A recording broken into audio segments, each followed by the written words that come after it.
You're listening to the Good Question Podcast with Richard Jacobs. Our goal is to make each of our guests exclaim, that's a good question. I don't know the answer.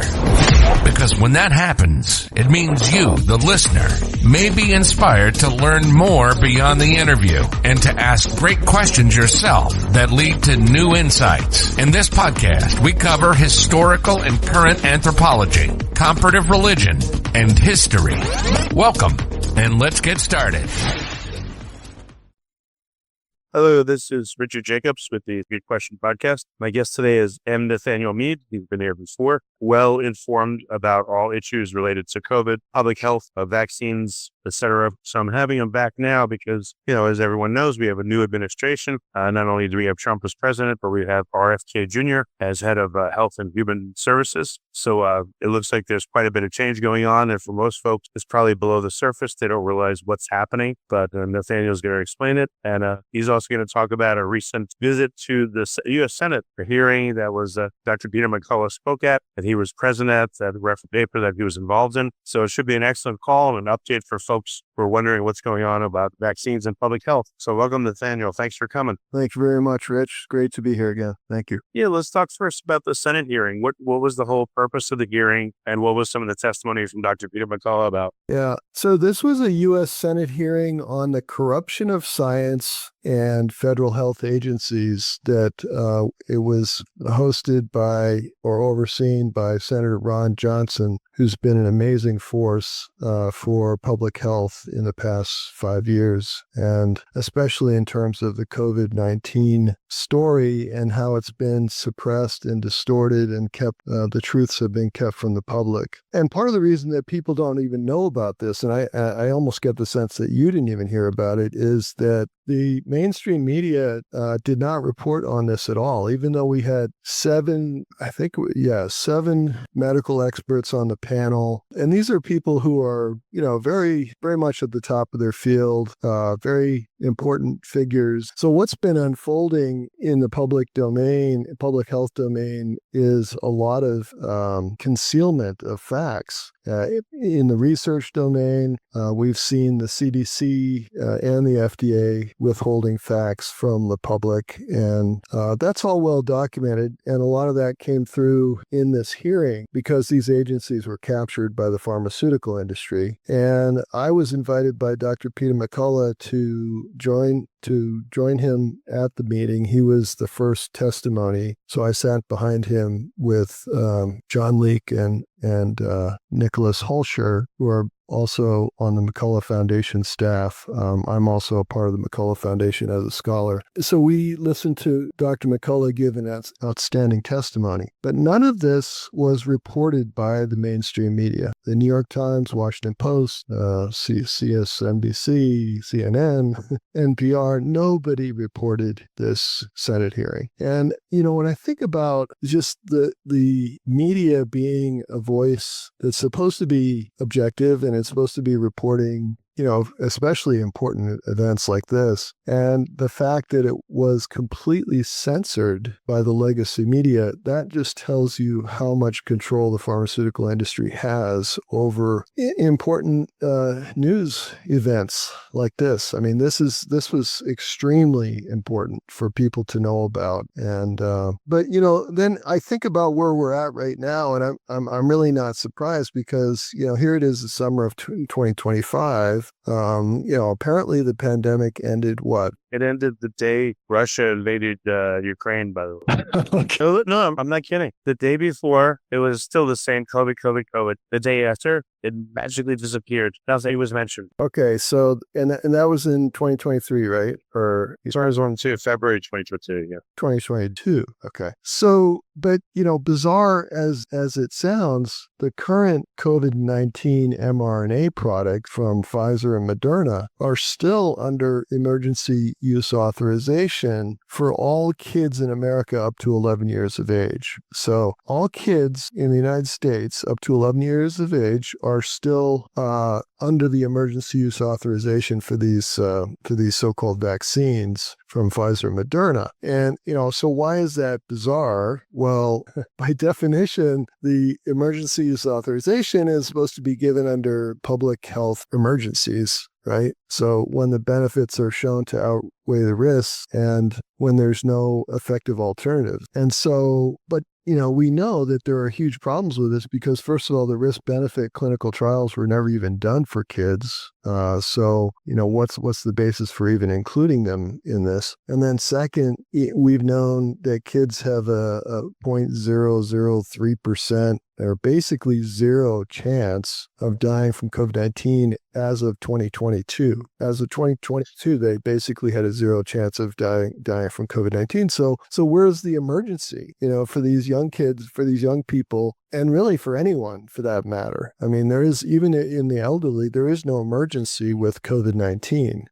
So there is, the fact that the kids are still under EAU is very strange. And one of the things that you and I were talking about just before the show was that this coincides with RFK Jr. doing some things that were actually helping to counteract this with kids. But I think this is a complicated situation, and I'd really love to talk a little bit about what Robert F. Kennedy Jr., his becoming the Secretary of Health and Human Services, how important that is. Sure, we'll get to that in a second. Yeah, I'm going to give you a quick perspective. You're at all science on a day-to-day basis and at a high level, but me being more like a member of the public. Yeah. So what I've seen from people, it's like, oh, we were told to do X, Y, Z, don't question it. And then the guy didn't stop and no one really talks about it. And if you bring it up now, it's like, oh, well, that's over. We need to move on. And that's really, I guess, the summation of, I would say, the public's knowledge and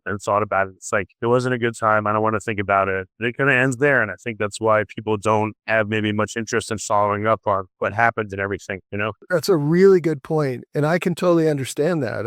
I think it's a very uncomfortable thing, especially for those who receive these injections, to hear anything negative in terms of the long-term adverse effects that we're seeing with these things, which is what I've been working on and publishing. And so it's a very uncomfortable reality that many people are facing, knowing people who have been injured, but also knowing that their risk of certain things, certain diseases and disabilities may be substantial. And that's what's coming out in the research, and that's what's been suppressed, and what we talked about at the U.S. Senate hearing. So yeah, it's a strange time, but I think I believe that most people are interested in a healthier nation, both physically and mentally. And so what we're talking about is directly relevant to, health on a large scale. And what transpired over the past 5 years in terms of things that you and I have talked about in the past, like agency capture, corporate corruption, suppression of free speech. We talked about the retraction of papers or one paper that I wrote that was a very important paper. So in that context, it's very important to understand why the current conversation around COVID-19 is still so incredibly important, because it actually relates to things that we cherish in a democratic society, like free speech, manifesting through open scientific discourse, which a lot of people consider to be one of the purest forms of objective speech. You're trying to base it on facts and on observations and clinical testing and things like that. So why would you want to suppress the facts that you are revealing through well-designed studies? And why would you want to suppress the facts that about studies that were designed to show misleading conclusions? So these are all things that are really important. And I think Robert F. Kennedy, anyone who understands the magnitude of the public health issues that we faced in the past 5 years, has to be ecstatic about his becoming Secretary of Health and Human Services. I mean, this is going to sound political for a moment, but we were in deep trouble under the Biden administration, and Kamala Harris had vowed to follow Biden's policies to a T. So it would have been, if we had continued, it would have been a nightmare. And I say this as a lifelong Democrat. from a family that always voted on the blue ticket. I grew up in Massachusetts. I voted for Obama. And of course, I voted for Biden the first time around because I was a Democrat. And then when I saw what the Biden-Harris administration did in terms of shutting down free speech, especially for scientists and healthcare professionals, and then sending tens of billions in direct military aid to Israel's, slaughter of the Palestinians, and then the Russian-Ukraine conflict, the sending tens of billions there, I no longer recognized the Democratic Party that I had grown up with. And, Bobby Kennedy has talked about it in a very similar way. I highly recommend his book. I'm trying to remember. I think it's called American Values or something like that. But he talks about, all of this. And then his letter to liberals is another great little book that he wrote that explains how people were deceived over the past few years, past 5 years. So we've seen a lot of major changes thanks to his becoming secretary. And I had the great honor of speaking with him on the phone for 33 minutes back in early 2023. He's one of the most scientifically literate individuals you'll ever find who does not have a PhD. He's really brilliant.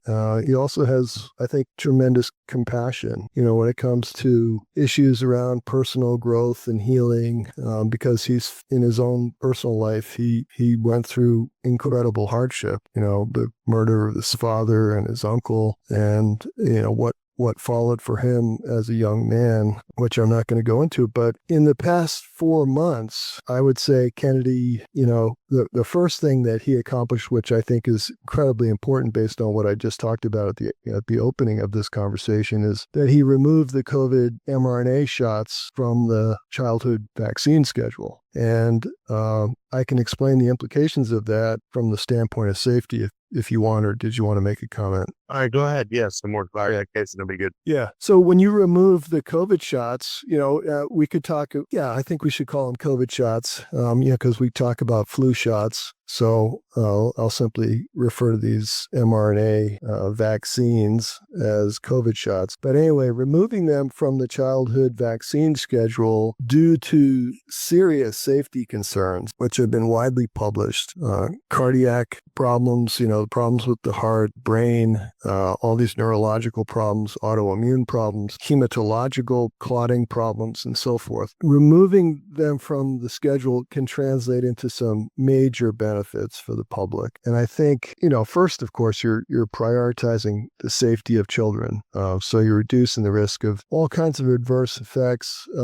One that we're going to talk about in a moment, because the paper I just had published, is myocarditis, which is damage and inflammation of the heart muscle. And then you've got childhood lymphomas that were linked to these shots. Serious. What ages do they come up at? For kids, typically these are kids in their teens who are developing these lymphomas. And we think that a key part of that is a combination of removing the brakes on the lymphomas, like the tumor suppressor genes that are typically involved in keeping the brakes on the growth of those, and at the same time activating the Epstein-Barr virus, which is so common in children. And then there's other factors, but there are DNA contaminants in there that could be explaining the cancers as well. And then you've got a whole range of neurological complications that are affecting these kids, like seizures and strokes, Bell's palsy, which is facial paralysis, the Guillain-Barré syndrome, which is also, typically a very rare thing, but it's shown up a lot in the last 5 years. It's a horrible disorder where the body's immune system attacks the nerves and, causes muscle weakness and paralysis, sometimes paralysis. And, it causes tingling in the hands and feet, and it can result in a great deal of pain, as well as, difficulty breathing and swallowing. So this is a disabling nightmare, and it's happened to kids who were perfectly healthy before the COVID shots. And what do you think is the overall, it's based on general, but the overall mechanism from, being an armchair scientist, the injection of this spike protein in the body, making so much of it, would cause, I guess, just a continual ongoing irritation and put the body in a state where it's, it's perceived that it's being attacked, and it doesn't go away. away. And so it tries to adapt, and the adaptive mechanism changes when, the first 1, 2, 3 don't work. And then it leads to this dysfunction, these lymphomas and these other problems. I would guess it causes epigenetic change that eventually leads to malignancy. That's just my speculation. Yeah. Oh, so you're talking specifically in terms of cancer or just the wide range that we're talking? Why chosen would get lymphomas, for instance? Yeah. Well, I mean, there's a lot of aspects to this. These shots, when they're, especially when you get more than, say, 2 shots, you have the potential for ongoing spike production at a pretty rapid clip. And that spike protein is itself inflammatory. And so when you combine that with the inflammatory effects of the lipid nanoparticles that carry it to all parts of the body, including the brain and into the nervous system and into the bone marrow and into the, other liver especially gets high concentrations of it, and the spleen. All of that delivery of these inflammatory particles, starting with the mRNA within the lipid delivery system that is able to pass through membrane so effectively, and then the spike protein production, which as far as we know doesn't really stop. We now have data showing that it continues for up to 3 years, but we haven't had studies that go beyond that. 3 years from the last shot, or 3 years? 3 years from the onset of the last shot. It's crazy. Yeah, and that's based on case reports that are well documented. But and there's a McCullough Foundation is about to publish one of those. But the other aspect, which you alluded to, is all of the ways that it could affect the genetic mechanisms within the body, mainly through these, what Dr. McCullough refers to as the process-related impurities. And we had talked about those in the past, that the bacterial plasmid DNA contaminants that are part of the manufacturing process that were not actually part of the products that were tested in the original clinical trials, but when they shifted it over to mass production, these contaminants became extremely abundant, and billions of particles found within each vaccine that are contributing probably to various autoimmune and, malignant situations. But we don't have good data on this yet. What we do have is some epidemiological evidence from especially Japan showing high rates of cancers corresponding to the injections, corresponding with the injections. And then we also have the SV40 found in these shots, which is SV40 has been linked with cancers. And then, as I mentioned, some of the, like, for example, inhibiting DNA repair.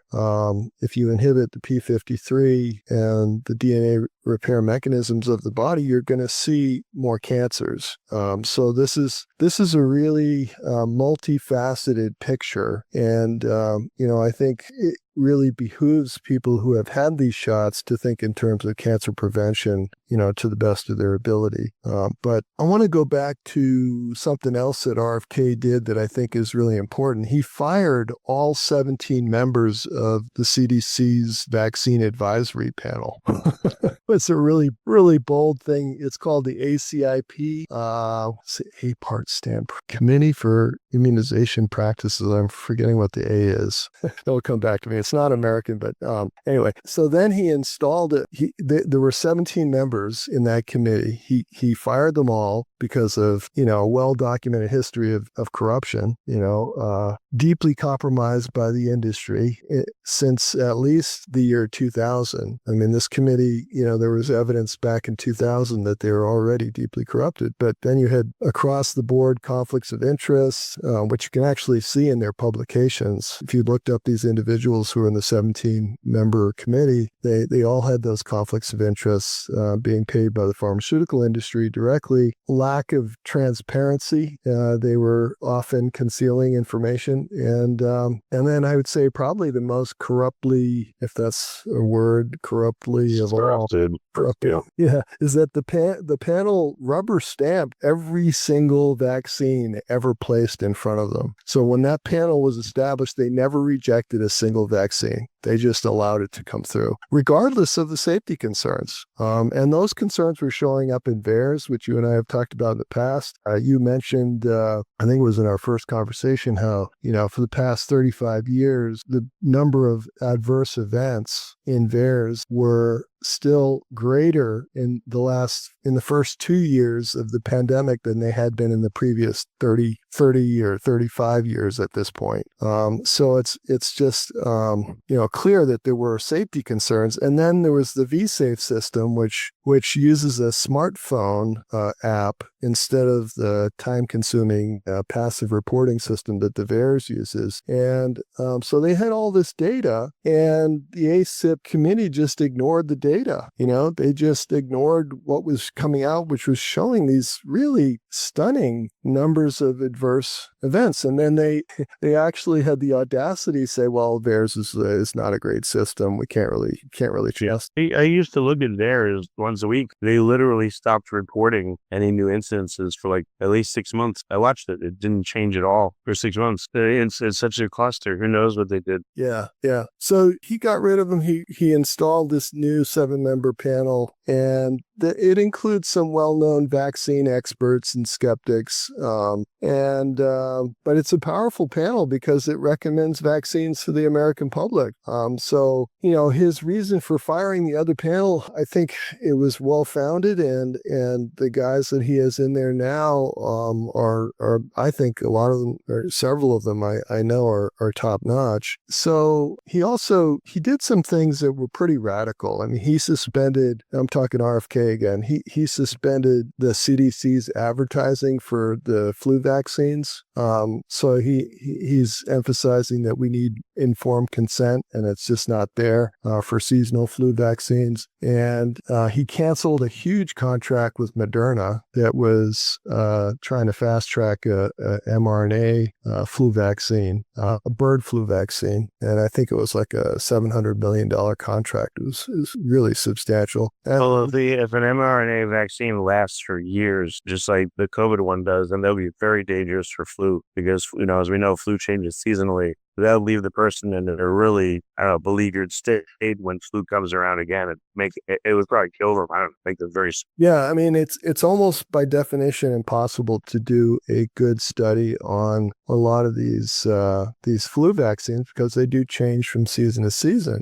So they're constantly mutating, just like the coronaviruses were. So yeah, that's absolutely what you said is true. He's been asked a lot about COVID injuries, and so he's launching this big study, gold standard study of COVID vaccine injuries. And I think that's incredibly important because we haven't ever had a good government study. The studies that the CDC conducted were so egregiously flawed that they used the CDC's definition of vaccination status, which is basically used that definition in order to hide vaccine injuries. And you and I talked about that before. You're only considered vaccinated up until after the second injection, 14 days after the second injection in the primary series. So what that means is any abnormal reaction or serious reaction, including death, that happens before that, in the CDC studies, all of those were classified as unvaccinated, even though the person had received 2 shots prior to that 14-day point after the second shot. And so you're creating a completely distorted view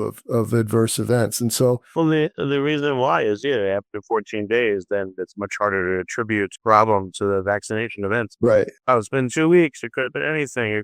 Same thing happens with like personal injury cases. The longer it goes on, so you get quote unquote medical, the harder it is. That's a deliberate. Well, I mean, yeah, but think about the implications of the fact that most of the deaths that have been recorded in the autopsy studies of people who died after the COVID-19 vaccinations, most of those deaths happened in the first 7 days, okay, after the shot. But according to the CDC... So your car manufacturer making a 3... Right, but according to the CDC definition, those are all unvaccinated. Right. And that's just like a car manufacturer giving a 3-year warranty because they know right after that's when all the problems start. It's the same thing, except in reverse. Yeah, true. Yeah. That's what else? He withdrew funding from Gavi, which is Bill Gates' group, the Global Vaccine Alliance. He withdrew U.S. funding from that, and Thank God. yeah, that's a huge blessing. People should be celebrating in the streets about that, because he said that Gavi had neglected the key issue of vaccine safety. He basically said he said they ignored the science on vaccines. So yeah. And he did What is our RFK doing to address? I don't know if you've heard this. Have you or any colleague? I know you don't treat patients, but have you heard anecdotes of people that are injured long term, and do they have anywhere to go? Is anyone willing to talk to them, or are they just kind of put out of the medical space? Yeah, I mean, this was actually brought up at the U.S. Senate hearing. The guy named Dr. Vaughn, he specializes in this issue, and the government has to create these opportunities for helping these people, and still the systems are not in place to really fully address them. There has been a certain amount of money provided to the vaccine injured, but the list is so long that we're still way behind. So the MAHA Commission has yet to fully address this. They've been kind of focused on a bunch of other things like, the water fluoridation and child chronic diseases and, things like that, overprescription of drugs, ultra processed foods, but they haven't really gotten to the issues of how to help all these vaccine injured people. And it's a colossal amount of money that would have to be doled out. I mean, you have to redirect the whole defense industry, at this point. What are the estimates of the number of people injured specifically by COVID vaccine? It's millions. It's millions. I don't know. That's a good question. I think there are lots of different, depends on what categories. Like, for example, when you look at heart problems, so many of the myocarditis cases are subclinical, so they manifest as either very mild symptoms or no symptoms at all. So the only way you would know that somebody with subclinical myocarditis has the condition is you'd have to measure their troponin levels, which is this cardiac stress protein, cardiac troponins, and then you'd have to put them through, the other diagnostic tests that are required for myocarditis. So because the passive reporting system doesn't pick up so many of these cases, you don't really know who's impacted. And the same thing with like lymphomas, it may not manifest until 2 or 3 years down the road, and then it wouldn't be linked with the vaccine, and that's a general problem with the fact that, and this is a really key concept, that we know these spike proteins now persist in the body and are persistently synthesized for at least 3 years. And so knowing that, how do you make causal connections? I mean, it's very well. How can they say that? You would think the efficacy then should be for 3 years, because supposedly the production of the spike protein is what creates the the immune response and what protects the person. So why would the length of time that they're affected not be 3 years then? The immune system response takes 2 weeks to generate sufficient antibodies. So you're raising a very important point. You're talking about efficacy versus safety. So efficacy would be what is the optimal antibody production that you see generated by the COVID shots through the spike protein production. And so the cells are generating the spike protein, the antibodies are produced in response to the spike protein, and that is considered to be to go into effect fully 2 weeks after the second shot. Okay, so in the primary series. But the problem is that those antibodies wane. The production of that protection wanes very quickly. It drops off after only 3 to 5 months. For older people, it's like 2 months. So the protection, that supposed theoretical protection that's provided by these shots, is very, very brief. But the harms, which is what we're talking about with the 2 to 3 years, and like I said, we have case reports now showing it's 3 years that you see the spike protein generated.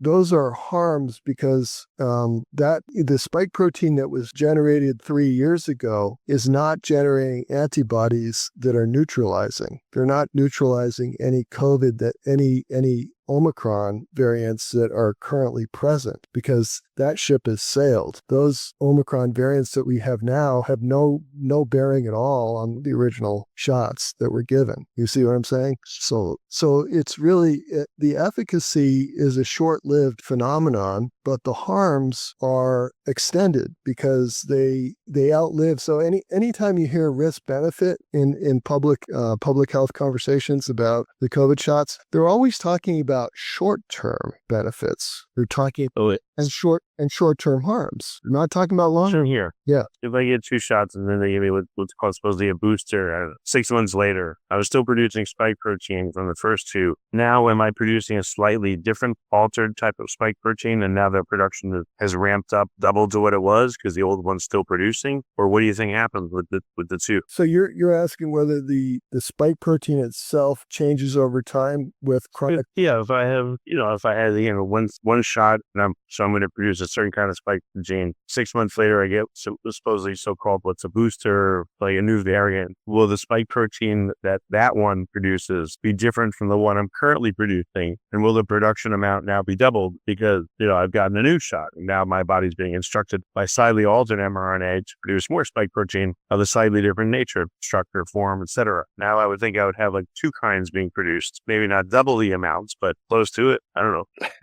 This is a complicated question in a lot of ways, because there are some issues here that are still kind of being understood. And so the spike protein itself produced by the initial shot, or whatever the last shot you had is, that spike protein is going to be the same protein produced over time. Okay. But there are other aspects to this, because you can have changes occurring that, and let me qualify what I just said. That would be in principle, that would be what you would expect. The problem is that you have something that you and I briefly alluded to, I think before, and that is you can have aberrant proteins produced through the frame shifting phenomenon, which is that mistranslation of the mRNA. And I don't know if that's what you're referring to, but the pseudouridine, which you and I talked about before, that is inserted in the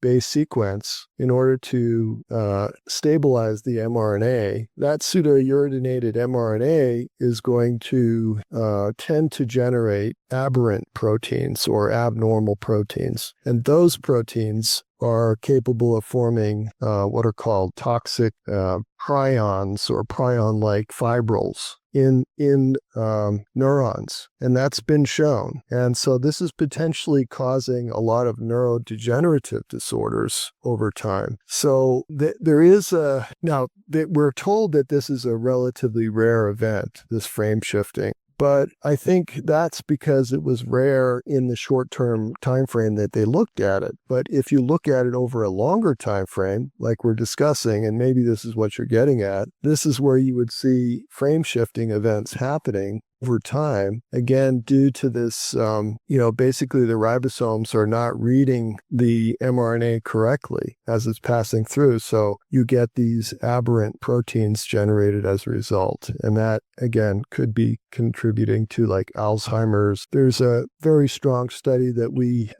cited showing that Alzheimer's disease has been accelerated by this. And we could also say the same for Parkinson's. Now, we can't say definitively that it's due to frame shifting, but the fact that we do see frame shifting, this, mistranslation of the mRNA and the production of the aberrant protein suggests that you're going to see more neurodegenerative problems such as Alzheimer's and Parkinson's. Yeah. There's a shot they cooked up for the Omicron variant. So I get the shot. Now producing certain spike protein. But now there's a shot for this new Fauci variant, or whatever they want to call it, which is be a good name for it. How will those spike proteins look different from the ones from the Omicron version? Because my body will probably start producing both now. Yeah. And that's a big problem, because each variant that emerges is going to outsmart the previous version of the shot. When you generate the spike protein for what was a previous version, and, the vaccine industry justifies this saying, oh, we can produce these really quickly. We just have a computer, that generates what we need, and we don't even need to put it through clinical testing. We just churn it out. So just come back in and get another shot. We'll cover you. The problem is that the immunity is only lasting for a few months, and so people have to continue to come back in for the shot. So you're right. It's sort of a whack-a-mole situation. You're constantly, and I think Ryan Cole used that metaphor a few years ago. He was a pathologist who is with the Independent Medical Alliance, and he's pointed this fact out that you can't catch up with the virus because it keeps mutating. And so the Omicron elicits a spike protein, vaccine-induced spike protein that is completely different from what the Delta and Alpha variants were back in 2021. So it's really an impossible situation.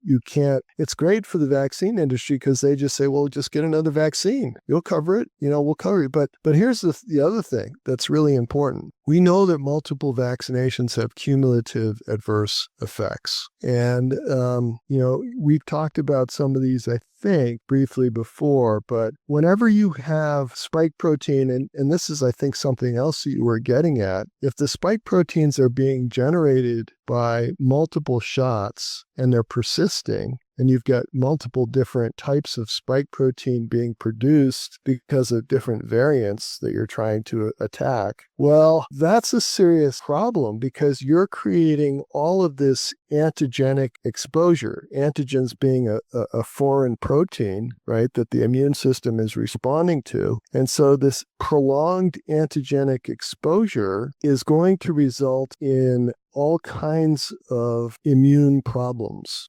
because the immune system can't keep up. So one of the things that happens is you get T cell exhaustion. So the T cells can only, they do their best to get rid of these antigens or, address them, but they can't keep up. And so that results in increased risk of cancer and also seems to be correlated with some other problems, some autoimmune issues. You also have the IgG4 class switch, which is a very important thing. So the IgG3 is the antibody that's typically responding, but it switches over to an IgG4 when you have this chronic antigen exposure from all this spike protein. And when that happens, you have very clear evidence of increased risk of autoimmune disease and cancers. So that, and then, we talked about inflammation. You've got inflammatory cytokines that are constantly being generated in response to them. Of course, we both know that chronic inflammation is a major driver of many diseases. Right, and that's what these shots do, is they put you in this chronically inflamed reactive state for years at a time. And for instance, cancer is the wound that never heals. So that's how, melanoma has been described, many other cancers. But that's why in my mind, it links to it pretty closely. You're creating that. You are. And, it's very interesting. Before I forget, there's one other piece of this that I think is fascinating, and that's the interferons that usually activate the T cells and other aspects of the immune system against cancers in particular, but also infection. So the IgG4 and the interferons, they're connected in the sense that if you get too much of that IgG4, actually makes you more susceptible to infections, autoimmune disease, and cancer. But especially in terms of the infections, this probably explains all of these studies, and I have at least a dozen of them that are published that show that the more COVID shots you get, the more COVID you develop because you become much more vulnerable to the coronavirus infections as a result of the IgG4 and the interferons being suppressed. The interferons are really important because they're messengers that activate the T cells against infections and cancers. And so those are suppressed. And some of this appears to be an autoimmune reaction. So it's actually autoantibodies that are formed against the interferons. So it's really a mess. It's immunologically, it's kind of a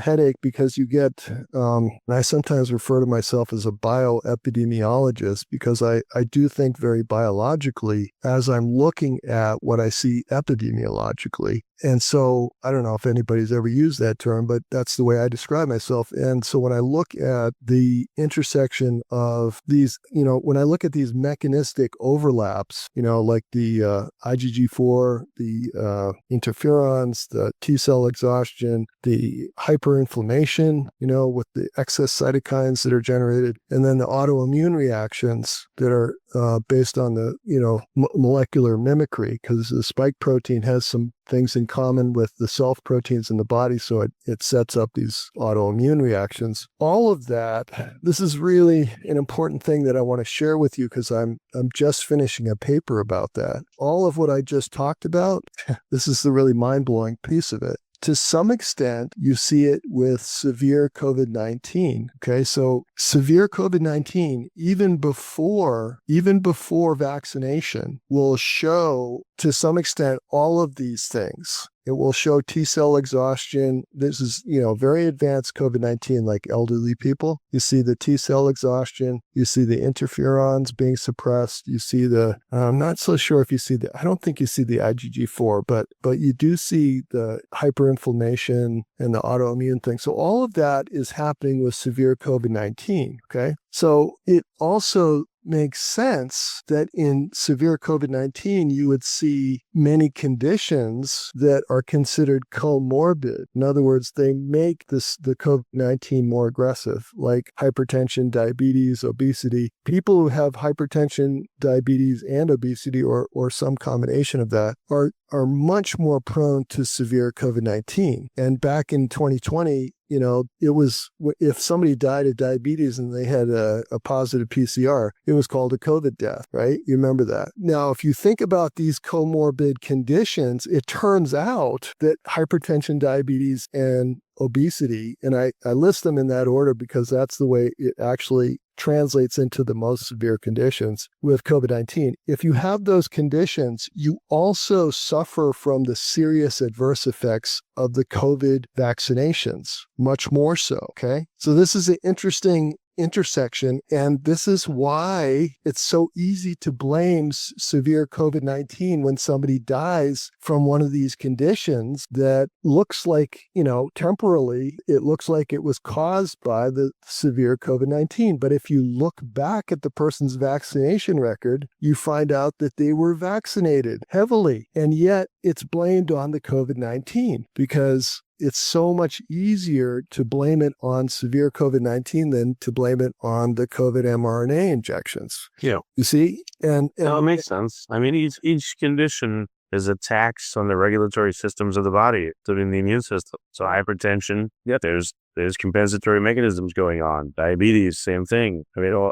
obesity, same thing. So if you layer this in, you're finished. Both hypertension and diabetes involve rapid aging of the immune system. And I believe obesity also has that. And then if you add age on top of it, you have inflammaging. So yeah, it's one big, I don't want to cuss, but it's a shitstorm. And it's a really, really serious issue because, right now, think about this. The COVID injections, mRNA injections, are actually the reason that so many people are still getting serious COVID-19 from Omicron, which is basically like the common cold if you did not get the vaccination. But if you did get the vaccination, Omicron now has a much higher risk of becoming severe COVID-19. And that's the paper that I'm writing right now. I have a hypothesis, and I called initially I called it triple hit hypothesis because it involved having the 2 shots, at a minimum of 2 shots of the vaccine, followed by the infection. So that would be a triple hit. Then I changed it to the superimposition hypothesis because we're superimposing the infection on the vaccination history, right? But my most recent, you're going to like this, I think. I just changed I haven't submitted this yet, but I changed the hypothesis to the hybrid harms hypothesis. because hybrid immunity, and this goes back to your question about efficacy, because this is very interesting. Hybrid immunity has been used by the vaccine industry to tout the benefits of the COVID shots, because they say, hey, if you got infected before and now you get the shot, you have super immunity. You're actually more immune than somebody who just got the infection. So you've got super immunity, and they call that hybrid immunity, okay? But the problem is that those high antibody levels are directly correlated with the serious adverse effects of the COVID shots. So hybrid immunity actually, even though it appears to give short-term protection against the coronavirus infection, it translates into much more serious adverse impacts. Yeah, because the mechanism of action is totally different. A normal immunological response is a response, but it doesn't put the body in a state with this continual irritation, subproduction of spike proteins, for instance, where it causes all kinds of sequelae, but this does. So the whole thing is just, everything is just being covered up with semantics to get as much of this into these people as possible. And you think about, the fact that the infection fatality rate was so incredibly low, right, with COVID. So why would you need to have super immunity against something that is, for the vast majority of the population, a relatively harmless pathogen? You don't, so saying super immunity is just like, it's hype. It's pure hype, and it has no bearing on biological reality. So yeah, I think you absolutely get it. And it's, I'll just say one last thing about you and I talked before about the smallpox vaccine, and I made a big mistake in our previous interview. Oh, what do you mean?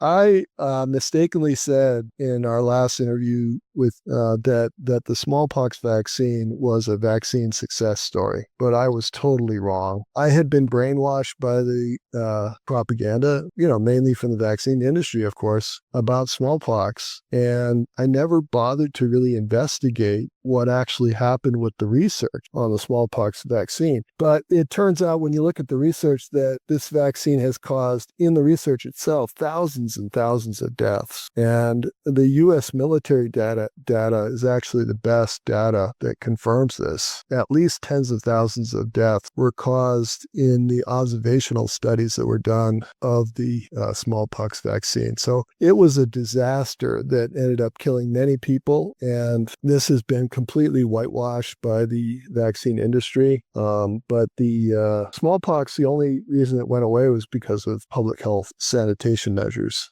Sorry, did you hear that? Is that a loud bang? No. Oh, no, I didn't hear it. Okay, good. There's also a book on polio that seems to allege similar issues. Is the moth and I'll have to get the name. Yes, but yeah, the moth and the iron lung. Excellent book, talks about polio and what they think maybe the actual real source of it was. Yeah, and the reason I bring that up is, Rich, because when they removed the COVID shots from the childhood vaccine schedule, which, by the way, I celebrated wholeheartedly, I thought it was a huge public health move.